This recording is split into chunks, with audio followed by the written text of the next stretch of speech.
All right, here we go. The 2024 gear preview is here. Now today I've got 10 pieces of gear we're gonna talk about, 9 of which are items that are highly requested from you for me to check out and share my experience with. Some of them are new to the market and others are rarely talked about, but the last item we're gonna talk about at the end of the video is my dream piece of gear that I have finally purchased for myself after wanting this for 10 years. We'll kick things off here with the Deuter Air Contact Ultra 50-liter backpack. Now, as much as I love the cottage industry of ultralight pack makers, I always get intrigued when a large brand like Deuter goes for a lightweight focused pack, because there's so many benefits to what the cottage industry is doing with backpacks that I don't think pack makers like Deuter have yet quite caught on. And there are some obvious things that are missing to this pack that I wish some big brands would just get their heads wrapped around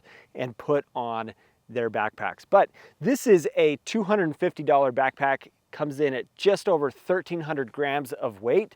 And so it is a lightweight, minimal pack. There is not a lot going on with this. I've had as much as 35 pounds of gear in the pack already. You've got a nice lumbar, the hip belt is comfortable and very supportive, and they've also got a good strap system that does handle that weight distribution really nice.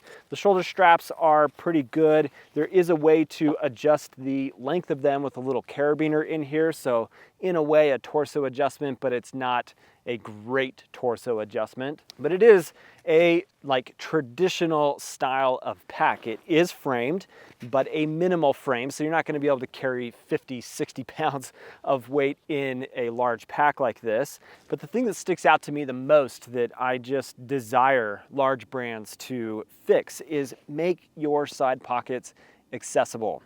I wish that getting in and out with water bottles on the side pockets here was just easier. That's the biggest flaw that I have experienced so far with the pack. This is my winter focused backpack for just simple winter trips, and we're gonna get more time with it and then I'll share my full experience. But this is a new pack that I'm using for 2024. So over the past year, I've really come to appreciate the value that you get from a lot of the Decathlon products, like the MT100 down jacket. It's one of my favorite outerwear pieces now that's lightweight and super affordable. So when I saw the Quechua 30-liter day pack on their website, I was like, I really want to check that out, especially at a price point of under $100. You get a really feature-rich pack that I'm excited about. I haven't been able to use it yet, but feature-wise, let's go through some of what's going on here. 30 liters of capacity, and you've got a really robust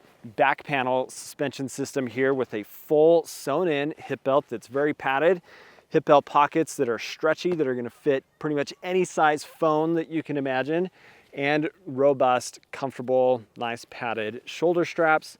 There is no torso adjustment, but they do offer this in 2 different sizes from what I remember seeing on the website. And you've got a little bit of a gap here on the back, so a little bit of ventilation that way. Then here on the side, this is cool because a small pack like this, they have actually made this side pocket a dedicated water bottle pocket. There's even a label here that says water bottle. So easy to get bottles in and out with the pack on. And then above it, you've got a stretch pocket on just this one side with a compression strap. And then on the other side, it's just a second strap and a higher one, and then another side pocket. And on the front of the pack, you've got a small mesh stretch pocket here. And then your opening is a traditional top lid opening with a cinch collar at the top. There is a pocket on the back of this pocket as well, so you can get some items into the top of the pack. And then there's more going on here. A pocket here to put flat stuff, things that you would want. And then a suitcase type opening that gets you entry into the main body of the pack without having to open up the top of it. I think that this is going to be an awesome addition to my pack arsenal for 2024. Now next up here is the 2Light from Slingfin. I think that this is one of the most interesting tents on the market that no one is talking about. There is not a lot of information about this tent, but I find it to be a really intriguing design because it comes from one of the most classic tent designs that's ever been made. That is the Sierra Designs clip flashlight.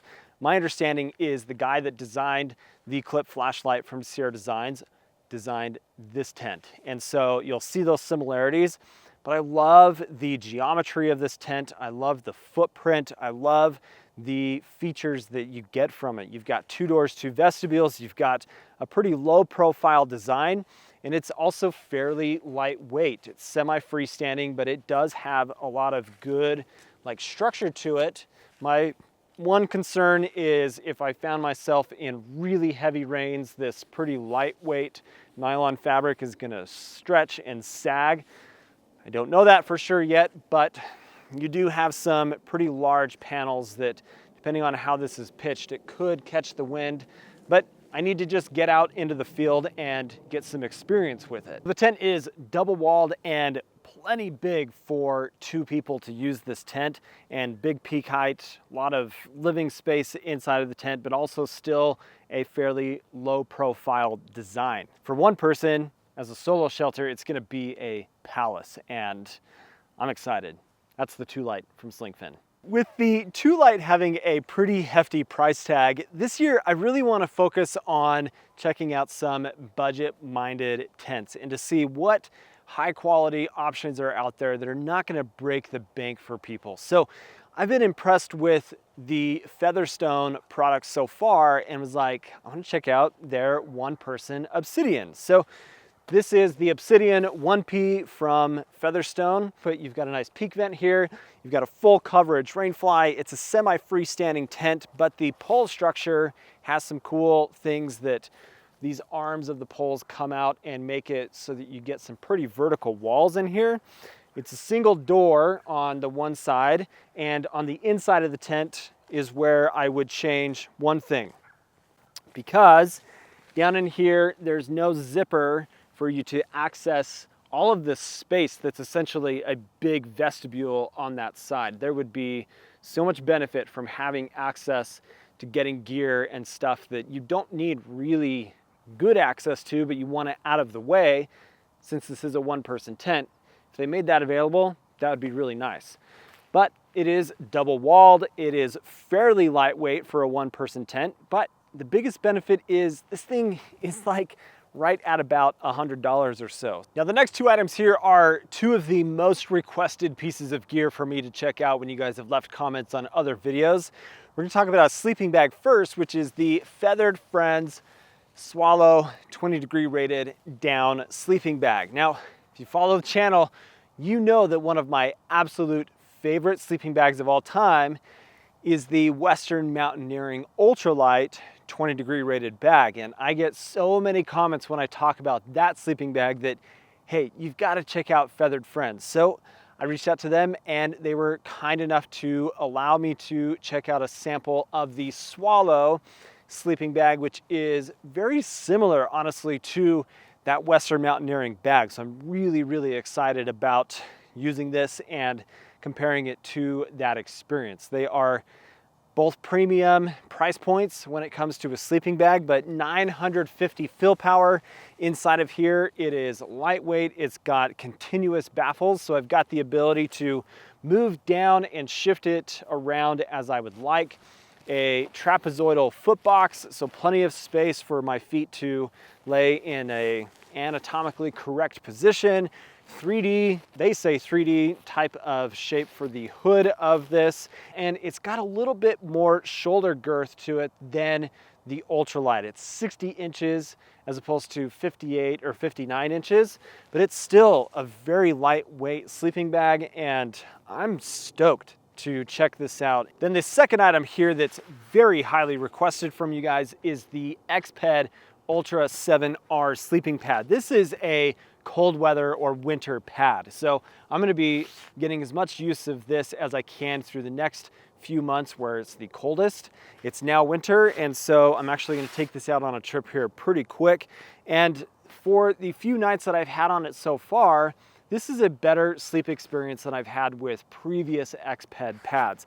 I'm not a huge fan of this baffle design. As a side sleeper, I find that my shoulder and such falls asleep, but this 20 denier polyester fabric is a bit softer than the pads that I've used from them in the past. It's really supportive, and this is the first fully rectangular pad that I've used from X-Ped.